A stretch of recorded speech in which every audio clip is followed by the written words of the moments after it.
ដើម្បីសាកល្បងថាតើស្ត្រីនោះពិតជាឈួតឬអត់បងប្រុសច្បងបានញុះញង់នាងឲ្យយកអាហារពីឆ្នាំងក្តៅដោយដៃទេរបស់នាងដោយមិននឹកស្មានដល់ស្ត្រីនោះមិនបានព្រិចភ្នែកទេដោយលូកដៃចូលទៅក្នុងឆ្នាំងដែលកំពុងពុះហើយយកអាហារមកចែកឲ្យបងប្រុសច្បងនិងបងប្រុសទី2របស់នាងភ្លាមចរិតស្ដាប់បង្គាប់និងអសមត្ថភាពក្នុងការស៊ូទ្រាំនឹងការលំបាករបស់នាងបានធ្វើឲ្យគ្រួសារទាំងមូលភ្ញាក់ផ្អើលបងប្រុសទី2ជាអ្នកប្រតិកម្មមុនគេដោយប្រញាប់ប្រញាល់នាំស្ត្រីនោះទៅមន្ទីរពេទ្យនៅមន្ទីរពេទ្យប្រឈមមុខនឹងបងប្រុសដែលសោកស្ដាយរបស់នាងស្ត្រីនោះសំលឹងមើលដោយមិនយល់ទាល់តែសោះថានាងស្ថិតនៅក្នុងមន្ទីរពេទ្យវិកលចរិតទារុណកម្មដែលនាងបានរងទុក្ខគឺធ្ងន់ធ្ងរជាងនេះទៅទៀតតើរបួសតូចតាចនេះមិនគ្រប់គ្រាន់ដើម្បីទាមទារការព្យាបាលបែបនេះទេ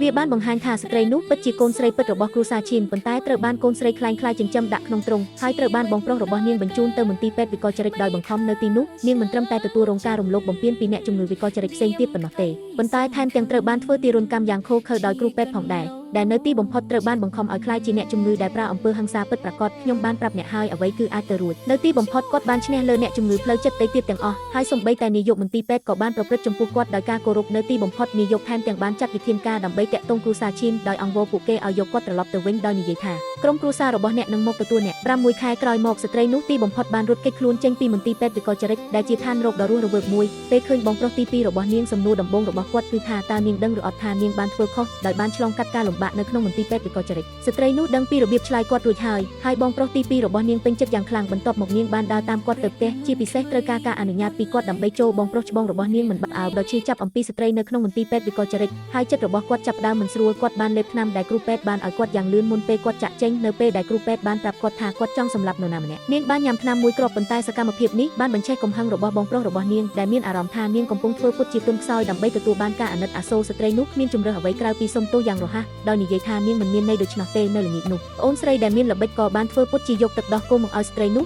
ដោយមានបំណងចង់ដាក់ទោសនាងដូចមុនទឹកដោះគោបានធ្លាក់មកលើដីប៉ុន្តែស្ត្រីនោះមិនមានប្រតិកម្មអ្វីទេប្អូនស្រីដែលមានល្បិចក៏បានបោះអំណោយដែលនាងចូលចិត្តចូលទៅក្នុងធុងសម្រាមប៉ុន្តែស្ត្រីនោះបានញ៉ាំថ្នាំតែមួយគ្រាប់ប៉ុណ្ណោះនោះហើយនៅតែមិនរើបំរាស់បេះដូងរបស់នាងមិនបង្ហាញប្រតិកម្មអ្វីឡើយប្អូនស្រីដែលមានល្បិចក៏បានរើសរូបថតស្ត្រីនោះជាមួយឪពុកម្ដាយរបស់នាងឯងត្រូវបោះវាទៅលើដីមែនទេឯងមិនអាចប៉ះវាបានទេនាងខឹងវាខ្ញុំបើហ៊ាន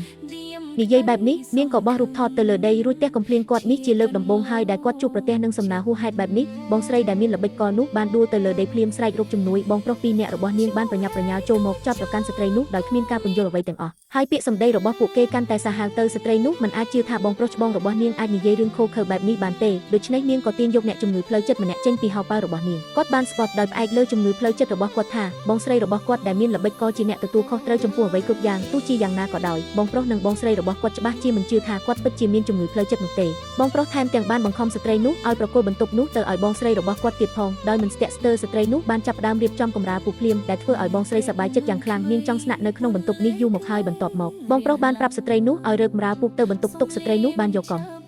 រៀលពូហើយទៅទីនោះពេលនាងរៀបចំគ្រែរួចរាល់បងប្រុសនោះបានធ្វើរឿងមួយដែលកាន់តែគ្មានភាពខ្មាស់អៀនថែមទៀតគាត់បានឲ្យស្ត្រីបម្រើយកទឹកមួយចានមកគាត់បានចាក់ទឹកដោយផ្ទាល់ទៅលើគ្រែរបស់ស្ត្រីនោះហើយឲ្យនាងដេកចុះស្ត្រីនោះដោយមិនមានអារម្មណ៍អ្វីទាំងអស់បានធ្វើតាមដែលបងប្រុសរបស់នាងបានណែនាំហើយក៏ងុយគេងយ៉ាងលឿនបងប្រុសទី2ហាក់ដូចជាស្ទាក់ស្ទើរក្នុងការឲ្យគាត់ដេកលើគ្រែសើមប៉ុន្តែបងប្រុសបានទៅវិញដោយនិយាយថាគាត់គួរតែឲ្យគាត់ដេកនៅទីនោះហើយមើលថាតើគាត់អាចបន្តសកម្មភាពនេះបានរយៈពេលប៉ុន្មាននៅទីបញ្ចប់បងប្រុសទី2បានដឹកស្ត្រីនោះទៅបន្ទប់មួយទៀតដោយស្ងាត់នៅថ្ងៃបន្ទាប់នៅពេលអាហារពេលល្ងាចបងប្រុសបានរៀបចំតុមួយដែលពេញទៅដោយអាហារសមុទ្រប៉ុន្តែបងប្រុសទី2បានរំលឹកគាត់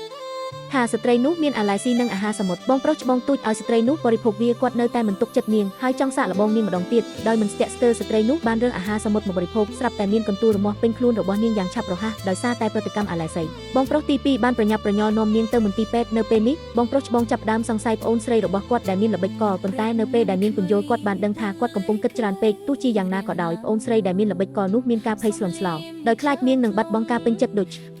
នេះនាងបានរកឃើញអ្នកបម្រើហើយបានឲ្យលុយនាងខ្លះនៅល្ងាចនោះអ្នកបម្រើស្រីបាននួចចូលទៅក្នុងបន្ទប់ស្ត្រីនោះបរិសុទ្ធឈួតបានវាយប្រហារតើអ្នកអាចធ្វើអ្វីខ្ញុំបានខ្ញុំនឹងសម្លាប់អ្នកស្រីសំផ